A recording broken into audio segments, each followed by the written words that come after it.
প্রায় 20,000 medical technology centre বেকার আছে।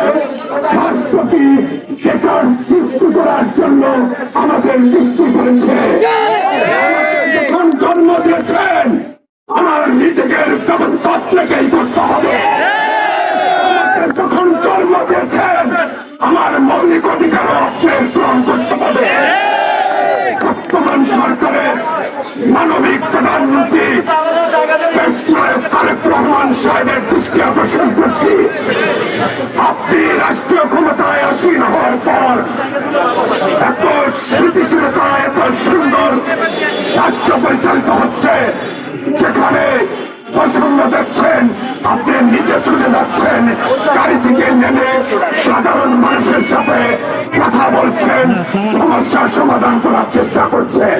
কিন্তু উপর তলায় বসে থাকা একটা সিন্ডিকেট কাজ না। এই মেডিকেল টেকনোলজির জীবন নিয়ে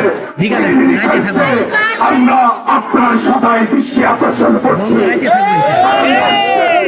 কোন পর্যায়ে বিচার না পাইল এদেশের মানুষের মেডিকেল টেকনোলজিতে একটা জায়গায় আস্থা আছে। বর্তমান সরকারের প্রধানমন্ত্রী জননেতা তারেক রহমান